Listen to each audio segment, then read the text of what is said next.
Hello, we're going to start reading chapter 13 today. All too soon, Stanley was back out on the lake, sticking a shovel into the dirt.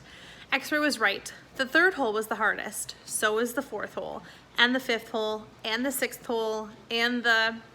He dug his shovel into the dirt. After a while, he'd lost track of the day of the week and how many holes he had dug.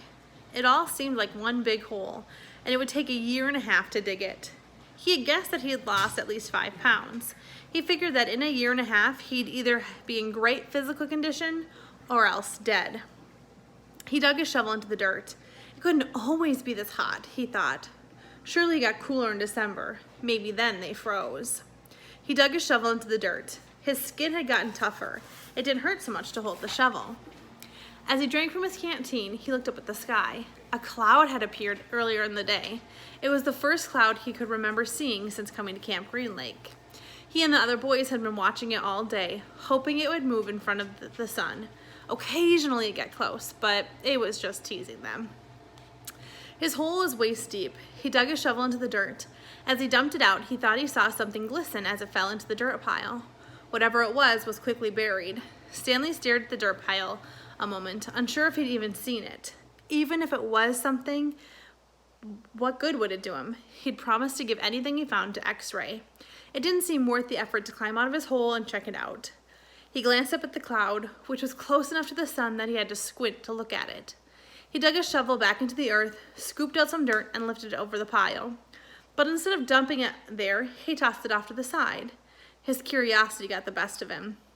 He climbed out of his hole and sifted his fingers through the pile. He felt something hard and metallic. He pulled it out. It was a gold tube. It was long and wide as the second finger on his right hand. The tube was open at one end and closed at the other.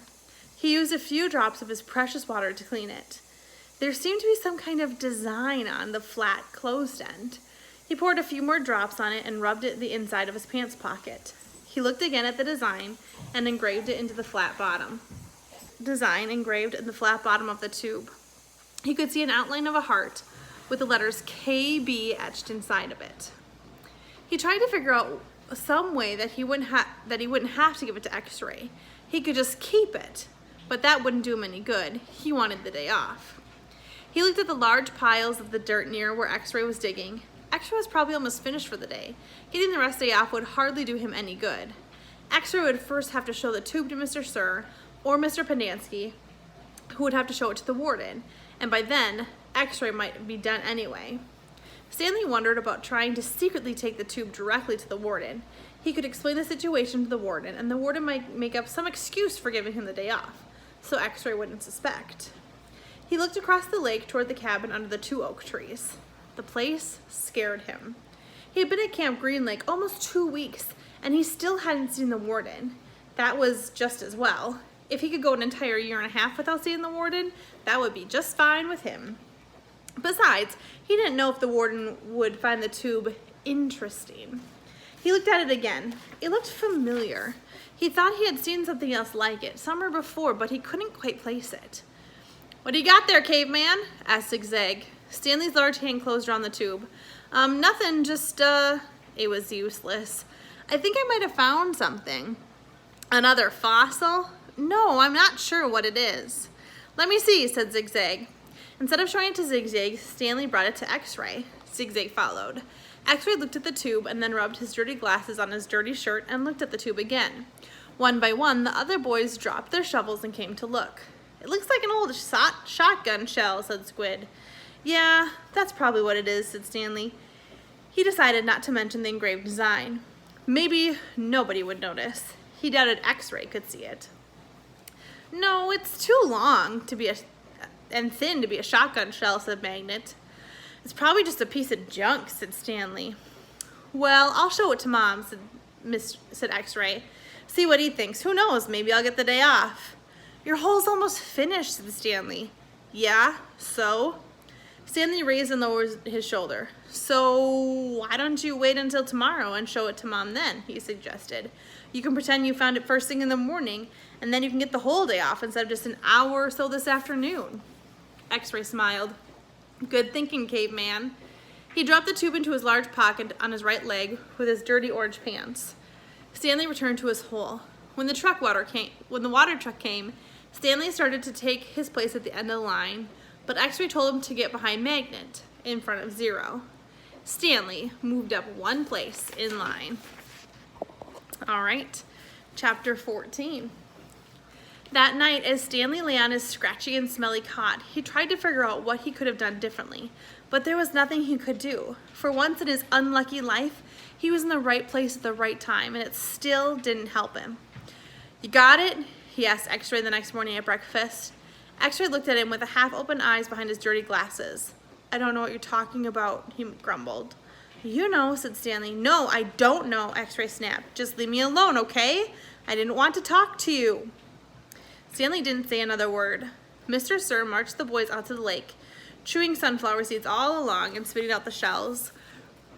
He scraped the ground with his boot heel and marked where each boy was supposed to dig. Stanley stamped down on the back of the blade of the shovel, piercing the hard, dry earth.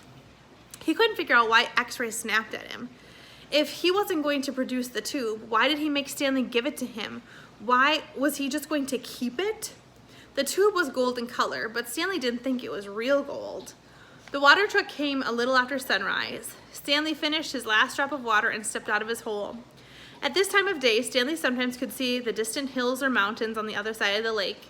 They were only visible for a short while and would soon disappear behind a haze of heat and dirt. The truck stopped. A dust of cloud drifted past it.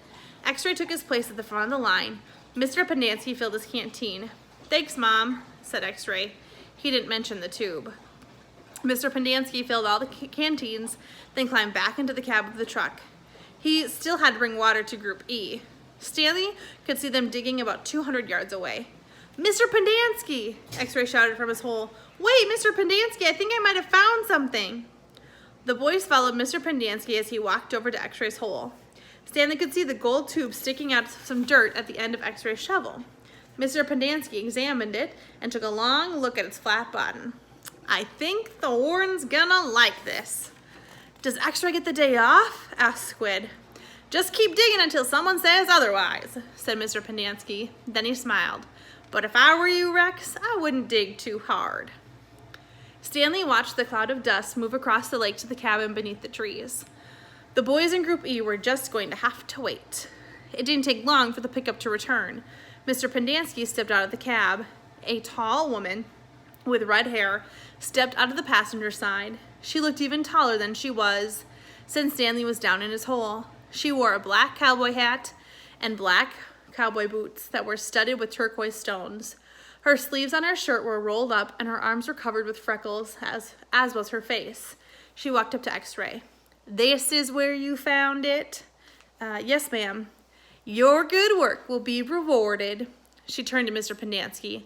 "Drive X-Ray back to camp. Let him take a double shower and give him some clean clothes. But first, I want you to fill everyone's canteen." "But I just filled them a while ago," said Mr. Pendanski. The warden stared at him. "Excuse me," she said. Her voice was soft. "I just filled them when Rex—" "Excuse me," said the warden again. "Did I ask you when you last filled them?" "No, but I just—" "Excuse me." Mr. Pendanski stopped talking. The warden wiggled her fingers for him to come to her. "It's hot, and it's only gonna get hotter," she said. "Now these fine boys have been working hard. Don't you think it might be possible that they might have taken a drink since you filled their canteens?" "Dogs, hey, go lay down. Go lay down." Mr. Pendanski said nothing. The warden turned to Stanley. "Caveman, will you come here, please?" Stanley was surprised that she knew his name. He had never seen her. Until she had stepped out of the truck, he didn't even know the warden was a woman. He nervously went toward her. "Mr. Pendanski and I have been having a discussion. Have you taken a drink since Mr. Pendanski last filled your canteen?" Stanley didn't want to cause any trouble for Mr. Pendanski. "I still got plenty left," he said. "Excuse me?" Yeah, I drank some." "Thank you. Now, may I see your canteen, please?" Stanley handed it to her. Her fingernails were painted dark red. She gently shook the canteen, letting the water swish inside the plastic container. "Do you hear the empty spaces?" she asked. "Yes," said Mr. Pendanski. "Then fill it," she said.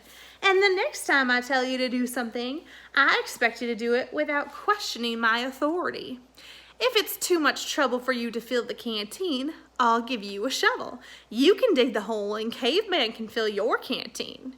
She turned back to Stanley. "I don't think that would be too much trouble for you, would it?" "No," said Stanley. "So what'll it be?" she asked Mr. Pendanski.